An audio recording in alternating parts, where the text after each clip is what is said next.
Hi everyone, welcome back to my YouTube channel. This is Hamad Hashmi and मैं काफ़ी time से videos बनाने की कोशिश कर रहा हूँ और अभी मेरा ये बहुत ही लाइट सा प्रोसेस है जिसमें मैं कुछ भी वीडियोस डाल रहा हूँ। मुझे नहीं पता कौन सी चलने वाली है और कौन सी नहीं चलने वाली। तो आज हमारा जो मैंने सोचा कि कुछ रिव्यूज़ दे देता हूँ करंट टॉपिक के ऊपर, बिकॉज़ मैं नहीं चाहता, बिकॉज़ मैं एवरीडे मैं व्लॉग भी नहीं कर सकता, बिकॉज़ मेरा क्या है, मैं इतना एंटरटेनिंग नहीं हूँ। मुझे लगता है कैमरे के सामने तो बिल्कुल नहीं मुझसे होता कुछ भी ना, तो डेली अपलोड कर रहे हैं कुछ ना कुछ ताकि मैं बहुत ज़्यादा फेमस हो जाऊं और बहुत सारे पैसे कमा लूं, जो कि मेरे पास। और दूसरी बात यह है कि ब्लॉग करने के लिए आपकी बहुत कोई सेक्सी सी लाइफ होनी चाहिए जिसमें आप बस मज़े ही मज़े कर रहे हो, और ऐसा कुछ नहीं है। Because I am a student, I have to work very hard for my studies and मुझसे नहीं हो पाता मैनेज इतना सारा वीडियोस वगैरह बनाना। तो अभी रात के 12:15 हो रहे हैं, सुबह मुझे 6 बजे उठना है, तो मुझे एटलीस्ट 4 घंटे की नींद तो चाहिए। तो मैं जल्दी जल्दी से वीडियोस बनाऊंगा। Okay, so very first topic हमारा, जो कि मुझे बहुत बुरा लगा। मेरी थोड़ी सी लैंग्वेज बहुत बुरी हो सकती है, तो अगर आपको बुरा लगे तो आप अगली दफ़ा मत देखिएगा, लेकिन ये वाली देख लीजिएगा। ओके, सो मोहम्मद अहमद, जो कि पाकिस्तान में पाकिस्तानी सीनियर वो हैं। Let me show has finally broken his son. This guy Mohammad ji, Ahmed. अस्सलाम वालेकुम। आज मैंने सोचा कि कुछ बातें हम नहीं है ना, मैं लिख रहा हूँ। तो ये जो वो हैं पाकिस्तानी एक्टर हैं, और ये बहुत नामी ग्रामी एक्टर हैं। हर दूसरे ड्रामा में ये बाप का रोल प्ले करते हैं, और उससे पहले भी ये कुछ करते होंगे अपनी जवानी में, तो मुझे नहीं इसके बारे में पता। लेकिन हाँ, मैं उन्हें देखता हूँ, बहुत अच्छे एक्टर हैं, बहुत मतलब डिसेंट से हैं बेचारे। अपार्ट ऑफ सीनियरिटी, आप सीनियर और जूनियर नहीं होते हो मेरे नज़दीक, एवरीबडी इज़ इक्वल। बट आप एज वाइज अगर मैं बात करूं तो एक लड़का था, इन्होंने एक इंटरव्यू दिया बेसिकली, जिसमें इन्होंने बताया कि एक जूनियर मतलब लड़का है, जो कि मतलब यंग लड़का है, और वो अभी अभी फेमस हो रहा है अच्छा। और उससे कई साल पहले मैंने उसे ऐसे बोला था कि ये अच्छा काम करेगा, और उसके बाद वो अब अच्छा काम करने लग गया। लेकिन उसने मुझे कई दफ़ा डिसरिस्पेक्ट किया, मुझे इतनी ह्यूमिलेशन हुई कि मुझे अ, मुझे इतनी ह्यूमिलेट कर दिया कि मुझे अपने आप से सवाल करने लगा मैं कि क्या मैं इस काबिल हूँ कि मैं किसी को नहीं रोक सकता? क्या मैं अपने उम्र के उस दौर में आ गया हूँ, या मेरे में इतनी साख्त नहीं है? तो इट वाज़ वेरी हार्ड कि आप किसी को इतना कमतर महसूस करवाओ, जबकि वो जो लड़का है उससे तो मैंने कभी कभी उसका कोई ड्रामा नहीं देखा, कभी मैंने उसे स्क्रीन पे नहीं देखा। काम किया होगा, बिकॉज हम लोगों का क्या है, हम लोग अगर कोई ड्रामा भी देखते हैं या कोई चीज़ भी करते हैं, तो वो उतनी उतनी जो फेमस होती हैं या जो अच्छी होती हैं, ये पाए का काम करने वाले लोग होते हैं, उनका देखते हैं। अब मोहम्मद अहमद को तो मैं जानता हूँ, उनके तो मैंने बहुत ड्रामे देखे हैं और बहुत अच्छे वो एक्टर हैं। लेकिन जो दूसरा लड़का है फाहा शेख, उसको तो कोई भी नहीं जानता मेरा ख्याल है। आधे लोग कंट्रोवर्सी के बाद ही उसे जानने लगेंगे, तो ये भी अच्छा उसके लिए स्टंट था। बाकी उसमें एक और दूसरे एक्टर हैं। अच्छा, ये बात तो हो गई, सही गलत सबको पता है, इसके बारे में मैं कोई बात नहीं कर रहा कि सही क्या था गलत क्या था। ऑफ कोर्स जो गलत था वो गलत है, जो सही है वो सही है। अब इस पे एक एक्टर है, मैं आपको उनका जी, बताता अस्सलाम हूँ। वालेकुम। उनका नाम मुझे नहीं मिल रहा, just give me a second. यार वो एक एक्टर है, वो काफ़ी मशहूर है, उनका नाम मुझे नहीं पता। मैं एक मिनट ढूंढ के आपको बताता हूँ। हाँ, ये इजाज असलम। ओके, ये जो साहब है। अहमद साहब और फहद शेख वाली वीडियो आज मैंने देखी और मुझे मैं ये नहीं कहूँगा। अच्छा, तो ये साहब ने, अहमद साहब ने जब अपनी वीडियो अपनी कहानी बताई, अपना दुख और दर्द बताया, तो इस भाई साहब ने बोला कि बहुत बुरा हुआ आपके साथ, ये वो वगैरह वगैरह। मतलब उसने ना बहुत ही एग्रेसिव कौन सही है कौन वो गलत है। किया था, ट्वीट किया या इंस्टाग्राम पे मैसेज किया कि आप मुझे नाम बताएं, फिर मैं जानता हूँ या वो जानते हैं। ये इजाज़ असलम की बात कर रहा हूँ मैं। और उसके बाद जब ये वीडियो पब्लिकली आ गई और किसी ने अपलोड कर दी और वो वायरल होगी और इसे पता चला ये तो वो लड़का है जो कि मेरा बहुत फेवरेट होगा, इसका जानने वाला होगा, इनके सर्कल में होगा, तो अब मैं कैसे उसके बारे में क्या बात करूं। तो उसने कहा नहीं, अभी जो हुआ है हिपोक्रेसी की ये हद पार कर देते हैं ना। तो अभी उसने कहा आपका उसका मामला था, एक हमारी जो इंडस्ट्री का मामला था, इसे बाहर पब्लिकली नहीं आना चाहिए था, ऐसा नहीं करना चाहिए था, वैसा नहीं करना चाहिए था। अगर कोई आजकल प्रॉब्लम क्या हो रहा है, अच्छा वो तो गलत था ही अपनी जगह, इसकी वीडियोस देखें। लेकिन न्यूट्रल होके अगर मैं सोचूं, बात करूं, तो मुझे लगता है कि सोशल मीडिया पर ये बात नहीं आनी चाहिए थी, आपस में डिस्कस हो जाती, क्योंकि शोबिस का सारा सर्कल एक फैमिली की तरह है।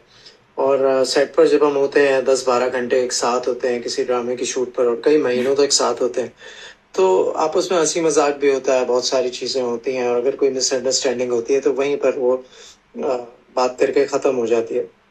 लेकिन अगर सोशल मीडिया पर ये बात आनी थी तो उससे पहले मुझे लगता है कि आपस में डिस्कशन हो जाती दोनों की, तो मामलात इतने आगे ना बढ़ते। बट खैर, जो गलती हुई फहद से भी हुई, और माफ़ी मांगनी चाहिए फहद को भी ज़रूर, क्योंकि अहमद साहब बड़े सीनियर आदमी हैं।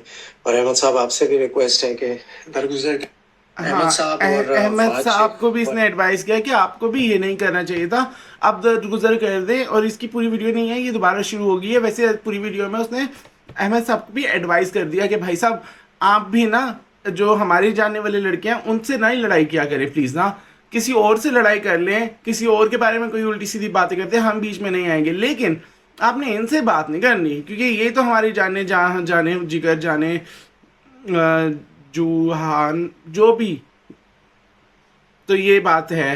तो ये बात मुझे बहुत अहमद बुरा लगा। साहब और और ये जो फहद शेख। लड़का है इतना घटिया कुत्ती का बच्चा, सॉरी टू से, ऐसी लैंग्वेज नहीं यूज़ करनी चाहिए, मुझे अपने आप पे काम लाना चाहिए। लेकिन अगर तेरे बाप के साथ यही हरकत हो, या तेरे दादे की उम्र का वो बुजुर्ग आदमी है, तू उसके साथ भी ऐसा ही सलूक करेगा है?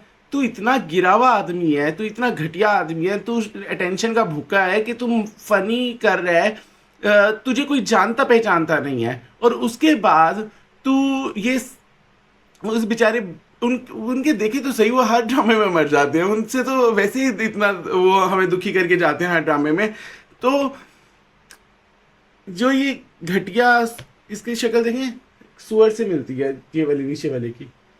अच्छा ठीक है, चलो मुझे इतना पर्सनल नहीं होना चाहिए, लेकिन मुझे बुरा लगा ये बात सुन के ना। हाँ ओके, दूसरा कुछ देखते हैं अभी आजकल और क्या चल रहा है। हाँ, लॉकअप चल रहा है, बहुत मज़ा आ रहा है।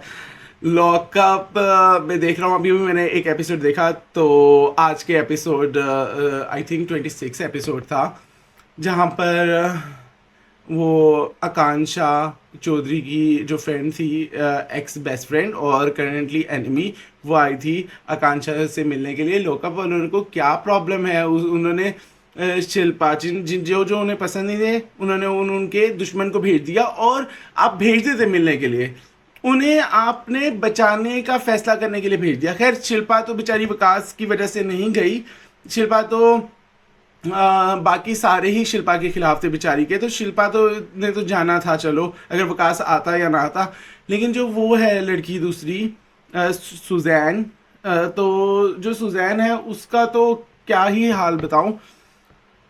उस लड़की को मैं इसी कर दूं, बहुत गर्मी है। ओके, जो सुजैन, ओके सो पहली बात, मैंने नोट्स बनाने चाहिए थे मुझे इस तरह की वीडियो बनाने के लिए, मैं आज ही अपलोड कर दूंगा, ताकि कल तक ये, मैं सोचता हूँ कि बाद में अपलोड करूँगा।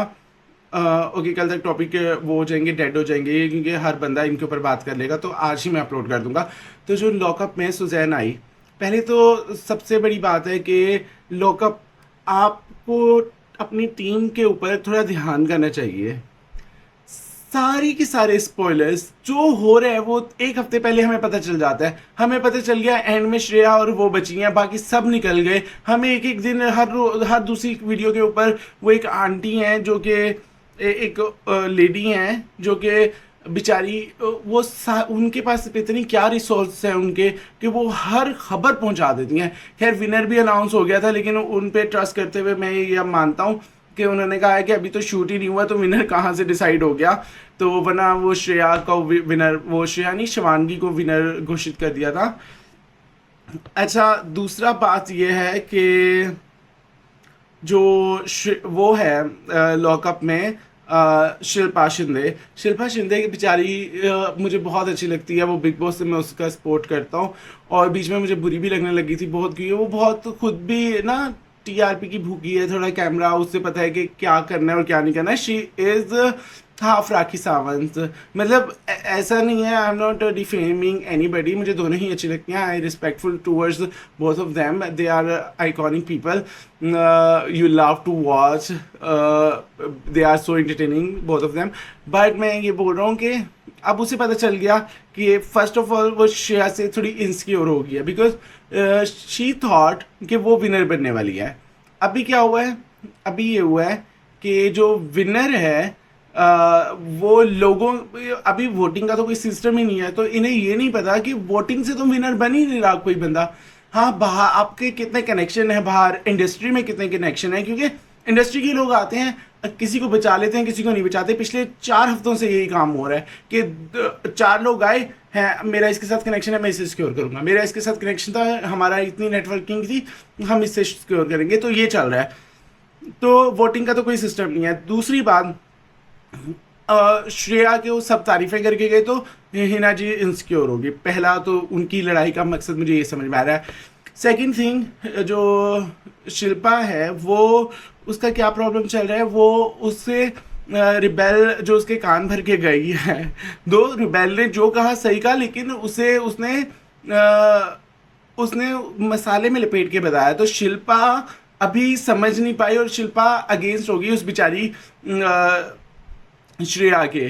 तो अच्छा, जो वो आई सुजैन, तो ये कुत्तों की तरह भौंकने लग गए, इनकी कुछ बात समझ नहीं आई, कोई पैर नहीं था, कोई सर नहीं था। सुजैन को भेजा क्यों, क्या मकसद था? या तो ये होता ना कि एक इंसान है, उसने गलत किया हो किसी के साथ, और उस जिस बंदे के साथ गलत हुआ हो वो आ जाता तो अलग बात होती, या रूरू आ जाती।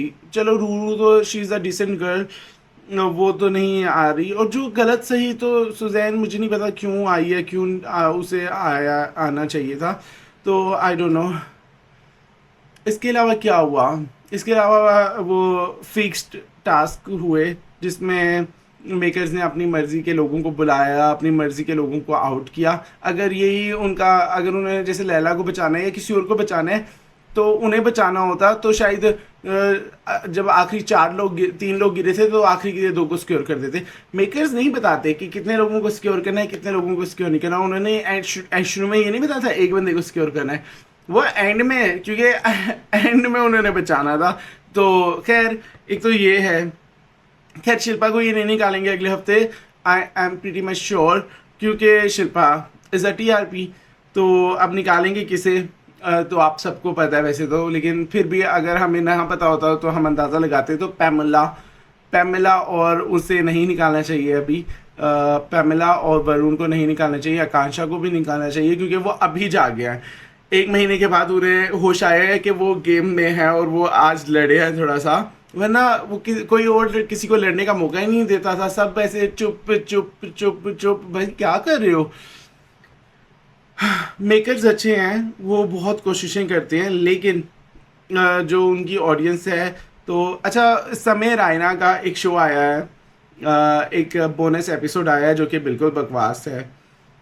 कोई मज़ा नहीं है उस बोनस एपिसोड में। राघव है जो कि ओवर कूल बनने की कोशिश कर रहा है। जो पहले था ना, पहले जो इंडियाज़ गॉट टैलेंट था, उसमें क्या था कि उसमें जो पहला सीज़न था उसमें ना, एक तो एडिटिंग में वो नहीं करते थे, दूसरा ये कि सब लोग बड़े ना नॉर्मल होके कर रहे थे। सबको पता था बड़ा शो हो गया ये वो, लेकिन ना एक वो नहीं था कि कोई किसी के ऊपर प्रेशर नहीं था कि उसे हंसाना ही हंसाना है, उसने कोई फनी बात करनी ही करनी है। वो एक सिनेरियो वो बन रहा था। अब ऐसा लगता है कि फोर्स्ड है सारे, कि अब हम कोई जॉब नहीं क्रैक करेंगे तो क्या होगा क्या होगा क्या होगा। पिछले 3 एपिसोड भी देखे मैंने, तीनों के तीनों मुझे कोई इतने अच्छे लगे, हंसी आती है। जो पहला आलिया भट्ट वाला था वो तो मज़ेदार बेस्ट एपिसोड था वो इस सीज़न का। उसके बाद एक और आया, उसमें तो उन्होंने कोई लड़की ही नहीं डाली। फिर एक और आया, उसमें भी कोई लड़की ही नहीं डाली। इस दफ़ा एक और जो बोनस एपिसोड है इसमें एक लड़की आई, वो लड़की अच्छी कर रही थी, लेकिन खैर उनकी मर्ज़ी, आपको जो बेचेंगे आप खरीद लोगे। अच्छा, इसके अलावा आजकल क्या चल रहा है? मैं यूट्यूब खोल के बैठा हूँ और आई एम जस्ट लुकिंग, और इसमें मेरा कोई अकाउंट नहीं खुला हुआ, मैंने कोई रिसर्च वो सर्च वगैरह नहीं की, तो मुझे नहीं पता कि आजकल क्या चल रहा है। तो एक मोटी सी खातून है जो कि पता नहीं कौन है, और ये मैं आपको दिखाता हूँ इनका। ये रजब भट्ट का इंटरव्यू लेने गई और she was pleasing to the next level to Rajab Bhatt.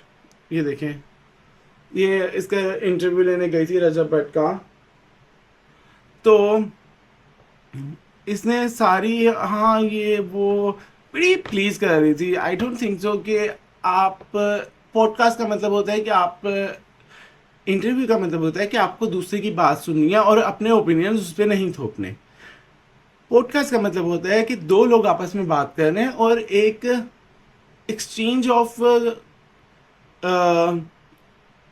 Point of view, exchange of opinions, exchange of words होता है।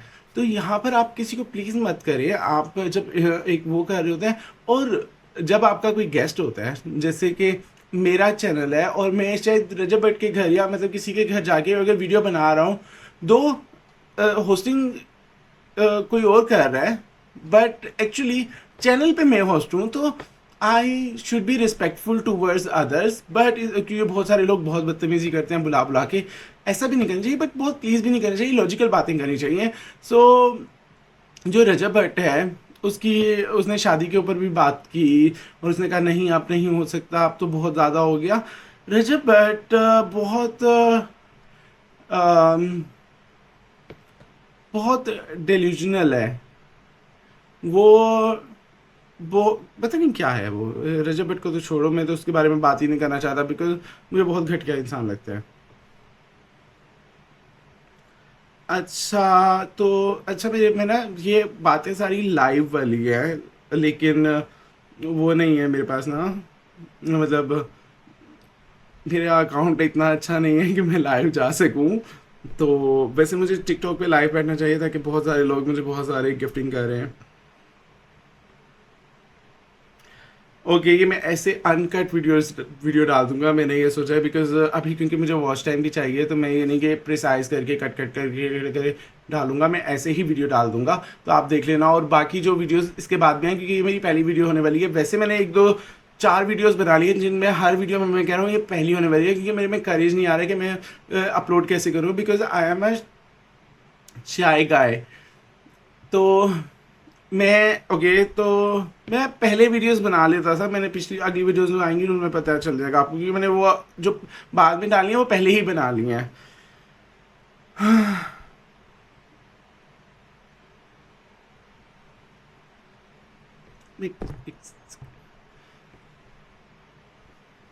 Okay okay okay okay, 20 hacks, okay.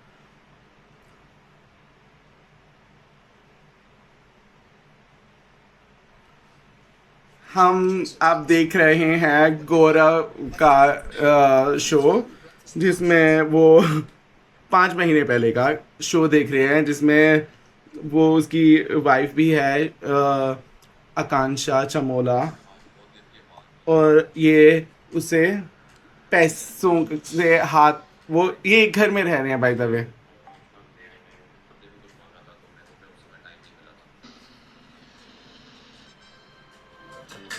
हाँ, उसका पूरा आईफोन टिकट दे फट रहा चुका है। है, इमोशनल ब्लैकमेल किया है। वो एक घर में रहते हैं क्योंकि वोट है, तो देखते हैं। बहुत दिन बाद अपनी बैल्कनी में, मतलब मैं तो रोज ही आता हूँ, लेकिन व्लॉग बहुत दिन बाद यहाँ से शुरू किया है। सुबह गर्म पानी पीना बहुत इम्पोर्टेंट बात तो सही है। और ये आपने देखा ही होगा कि मैं सुबह तो पॉकेट थी। ये एक चीज़ है जो मैं आप लोगों के साथ इस व्लॉग में ही शेयर कर देता हूँ। सुबह सुबह उठा है गौरव और पीछे उसकी वाइफ बैठी है, ठीक है। उससे पहले वो जो उठने वाला शॉट था उसमें भी वाइफ नज़र आ रही है और वो 1 साल से अलग रह रहे हैं। मुझसे आकांक्षा देवी ने बहुत देर कुछ मांगा था, तो मेरे को उसमें टाइम नहीं मिला था। हाँ, उसका पूरा 1 TB बन चुका है पहले वाले फ़ोन का। तो फिर बर्थडे का वो करके ना इसने मेरे को वो बहुत इमोशनल ब्लैकमेल किया है। बर्थडे गिफ्ट दे। देखो अभी भी फ़ोन पे लगी है, अब फ़ोन भर चुका है, ऐसा इसने मेरे को बोला। अब ये सच नहीं है, मुझे ऐसा लग रहा है, क्योंकि फ़ोन तो इसका चल रहा है। इसने मुझे बोला फ़ोन करके, गौरव मेरा फ़ोन बंद हो गया, मैं किसी से बात नहीं कर पा रही। भी है ये, समझी, मेरा दिमाग मत खाना अभी कि मेरा भर गया फ़ोन। 2 TB अगर तुमने भर दिया तो फिर तुम डिलीट मारो, इतना नीचे। दिमाग में फोन लेके फिर से अच्छे से रहेंगे। अभी देखो जो काम कर रही थी फ़ोन पे वो रख के भूल गई है, क्योंकि नया गिफ्ट आ गया है और एक चालू है, बहुत चालू। मैं सही बता रहा हूँ। और फिर वो भी क्या, मैं पहले बैठते हो रहे इसके तो, क्योंकि आज नगमा की बर्थडे है तो हम लोग वहाँ जा। मुझे ये समझ नहीं आ रहा, ये 1 साल से अलग रह रहे हैं, ये डिवोर्स देने वाले हैं और उसके बाद ये सब। आप कैसे इमेजिन करते हो कितने मिनट की वीडियोस बन, ओ माय गॉड, 21 मिनट की वीडियो बन की और मैंने किसी चीज़ के ऊपर कोई बात नहीं किया। बट अगली वीडियो में हम लोग बहुत ज़बरदस्त बातें करने वाले हैं, तो स्टे ट्यून। और ये वीडियो मैं थोड़े टाइम के बाद डिलीट कर दूंगा या प्राइवेट कर लूँगा, क्योंकि मुझे वॉच टाइम चाहिए, तो मैं उसके लिए वीडियोस बना रहा हूँ अजीब अजीब सी। तो अभी पहले मुझे वॉच टाइम दे दो, जब तक मेरे मोनेटाइजेशन नहीं होगा तब तक मैं वीडियोस इसी तरह की बनाऊँगा, ताकि आप वॉच टाइम दे दो। उसके बाद बहुत ही क्लासी सेक्सी वीडियोस होंगी, क्योंकि उसके बाद मुझे पैसे मिलेंगे। अभी मुझे कोई पैसा दे नहीं रहा, तो अभी मुझे कोई ज़रूरत नहीं है कि मैं इतना दिमाग ख़राब करूँ कि मैं एक MBBS का स्टूडेंट हूँ, मेरे पास बिल्कुल टाइम नहीं है कि मैं इन चीज़ों में टाइम वेस्ट करूँ। लेकिन मैंने सोचा, क्योंकि मुझे बचपन से शौक भी था ड्रामाज में आने का, एक्टिंग करने का, वीडियोस बनाने का, कैमरा के ऊपर आने का, तो वो मैं शौक भी पूरा कर रहा हूँ। और एवरीबडी वाज लाइक तू कर सकता है, तू कर लेगा, तुझे शौक है तो तू कर, try, give it a try. तो अभी मैं ट्राई कर रहा हूँ, तो प्लीज़ मुझे इतने वॉच टाइम दे दो, इतना सब्सक्राइबर दे दो, इतने लाइक्स दे दो कि मैं आग लगा दूँ दुनिया में और मैं दूसरा किंग ऑफ यूट्यूब बन जाऊँ, पहला किंग ऑफ यूट्यूबर। तो ऐसा कुछ करो भाई, और बाकी मिलते रहेंगे अगले व्लॉग में। Thank you so much, very very much, very very much. मुझे क्या हो रहा है, मैं बस, लेकिन मैं बहुत कंफर्टेबल हो गया हूँ अभी कैमरा के आगे। पहले आज से कुछ दिनों पहले मैं ऐसा नहीं था, मैं जस्ट बहुत डर डर की वीडियो बना रहा था। लेकिन अभी मुझे पता नहीं क्या हुआ है, और देखें मैंने क्या किया हुआ है अपने आप को लाइट देने के लिए, जबकि मेरे पास कैमरा और रिजल्ट बिल्कुल बुरा आ रहा है, पता नहीं क्यों। देखो मैंने क्या किया हुआ है, अपने मोबाइल को मैंने यहाँ पर लगाया है, यहाँ से मैं शीशे से खुद को देख सकता हूँ। ये मैं मोबाइल है मेरा, और इस पर कॉल्स भी आ रही थी। लेकिन मैंने कहा लाइट मेरे मुंह पे नहीं आएगी तो काला लगूंगा, और काले को कौन आजकल देख रहा है, सॉरी, लेकिन मैं तो देख रहा हूँ। Bye guys, bye, see you in other video.